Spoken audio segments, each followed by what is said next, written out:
South Africa's Lloyd Harris has been in fine form on the ATP circuit in recent weeks and reached his first ever final in Dubai just over a week ago. Harris toppled top seed Dominic Thiem, Kei Nishikori and Denis Shapovalov, on his way to his first ATP 500 final. He also beat Emilio Nava to kickstart his Miami Open quest.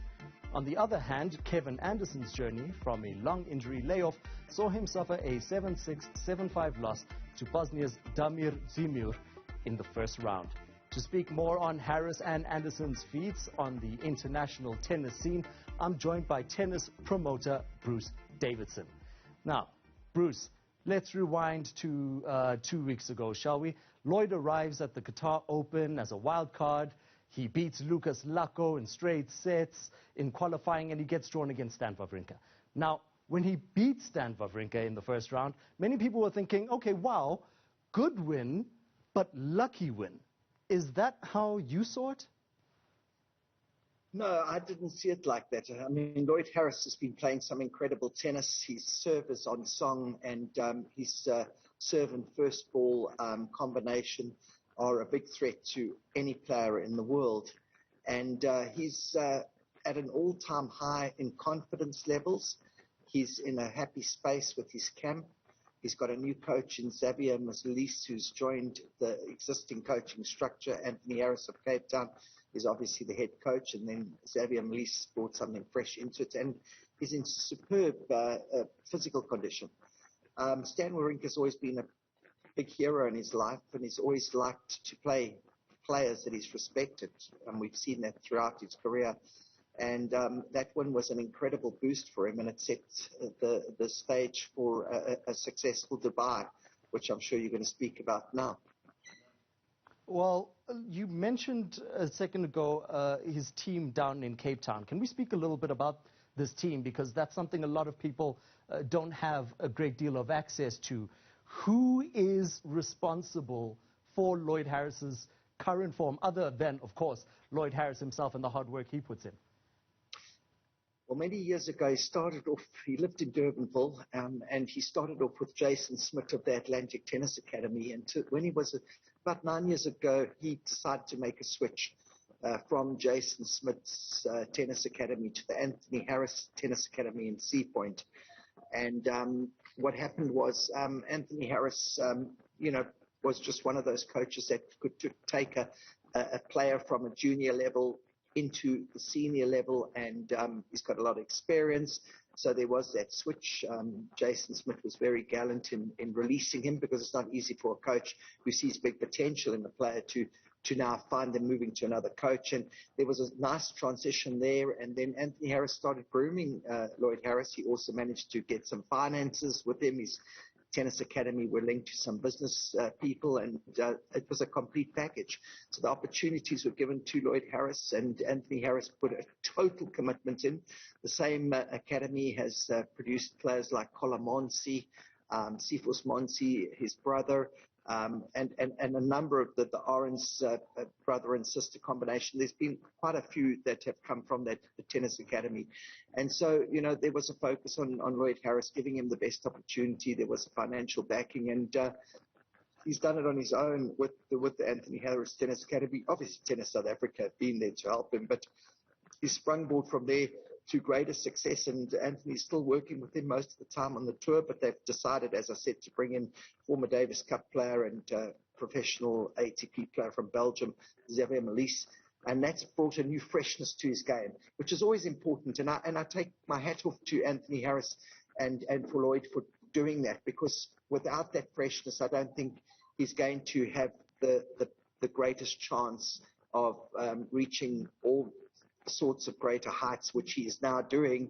And so, as I said, a complete package, a really good package. And of course, I must just add, he's got a wonderful girlfriend, Bianca, who, it sounds silly, but is an incredibly important part of his success, because she does tour with him when she can. She's a very stable person. She's very understanding. And I think it's very important that he's got that. And we mustn't forget the mother, Cecilia Harris, who's been unbelievable throughout his career in the most incredible support to her son. I don't think that's very silly at all. I think a great girlfriend and a fantastic mother with a brilliant coach is kind of a bit of a recipe for success. Now, fast forward a week later to the Dubai Tennis Championships, right? He beats world number 4 Dominic Thiem to get to the last 16. At this point, the public is starting to see real strong points in Lloyd's game, namely his serve, which you referred to a little bit earlier. He had a first serve win percentage in that game of 97%. Has that serve been the cornerstone of his current form? Certainly has. You know, I'll just tell you a quick story. Many years ago, I was at the US Open in New York, and I watched him qualify for his first ever Grand Slam at Flushing Meadows, the Billie Jean King National Tennis Center in New York. And I was sitting with Wayne Ferreira, our former tennis great, watching him play his first round match against Gilles Simon, who was a top competitor, former top 10 player in the world. And Wayne Ferreira was just saying to me, watching the match, which Lloyd lost first round, but he had qualified and had an incredible run going into the US Open. He said, boy, oh boy, this guy's going to be good.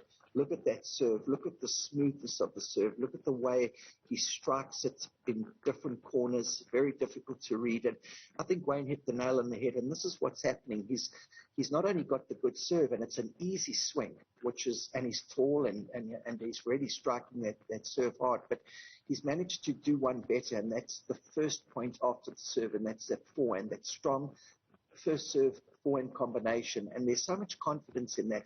In fact, that combination has got so many players talking, and it's become quite a threat to the top players. So, yeah, the serve is a very important part in any tennis player's game. If you can hold serve and you can really hold it well so that your opponent can't break your serve, you've got a good chance. And we've seen that that's been a big weapon now in all these big wins and this great success, and especially the run in Dubai. We've seen a great deal of that from Lloyd Harris recently, certainly. Now, at the Miami Open later this evening, he's coming up against Roberto Bautista Agut of Spain. What do you think we can expect from that matchup in particular? I think that's going to be the toughest match that he's played in the last couple of weeks. I know Roberto is a very, very strong player off the ground, off the baseline. He's not going to allow Lloyd Harris to have too much targets. That means he's not going to be going into the net to volley. And Lloyd Harris, isn't going to have a target to try and pass or beat. So it's going to be a grueling, long match. Lloyd Harris is very good for the baseline, but the Spaniard is tough. I can tell you now, the Spaniard is very, very tough. Dominic Thiem is a server volley player. He's got great ground strokes, but this is going to be a really tough match. I'm saying Lloyd's got a really good chance, but it's one of those uneasy matches for me. I wouldn't say that Lloyd has got it wrapped up. It's going to be a really tough battle. This Spaniard can play. If I go to war, I would take him with me as part of my soldier armor. What a compliment. If I go to war, I'm taking a tennis player with me. That makes a great deal of sense when you watch the way he plays, and I have been doing so, particularly in researching for this interview. Now, let's just shift slightly, Bruce, to South Africa's number one, and the number one in South African men's tennis, at least, for the better part of the last decade. Kevin Anderson has held the torch, carried the torch for South African tennis for a number of years now. He is 34, though, and nothing against the age of 34. A person can still go on and do great things. But with Lloyd's age being considerably younger than Kevin, is he expected within the tennis fraternity to equal or better Kevin's career best ranking of number 5 in the world? Could he surpass that? Kevin has had an incredible career, and I think he's still got a little bit more left in the tank. He's plagued by injuries, and this is Kevin's biggest problem, is that all of a sudden these injuries are quite severe, and Kevin is a very professional type of person. He likes to go onto the court only when he's 100% fit. So if Kevin goes on to has an injury, it's going to take a while for him to get back onto court. A lot of players rush onto court, and actually they do more damage to the injury than that should be. So Kevin is really troubled with injury. I was speaking to him about 2 weeks ago, and he was telling about the ops that he was having in the knees. He's a big guy, he's tall. To get low on the ball has been difficult, and he's really struggling with the injuries. I don't know that Kevin's ever going to get back to where he was. And he's had an incredible career, 2 Grand Slam finals, top 5 in the world. Lloyd Harris wishes that he could be there, and he has got the potential. It's just that Kevin has got something incredible. He's got a very big serve, a huge serve, and he's got an incredible mind. He's got a very good mindset, and those combinations really did him well and got him to all sorts of great highs in the world. I think Lloyd Harris is young. He's got a lot of more potential. He's starting a little bit earlier than Kevin did to do that well. And let's see. Let's hope for South Africa's sake that we have as good a player coming out of Lloyd Harris as we did Kevin Anderson. It's important for our country. It's very important. We need these heroes for the young aspiring juniors around the country to work up and look up to. Yeah, I do agree with what you just said, that Lloyd has the chance to potentially do what Kevin did, but at a younger age, because Kevin was 31 when he became world number 5, which is particularly old for someone to break into the top 5. But that's all we have time for now. Bruce, thank you so much for your time. I appreciate it.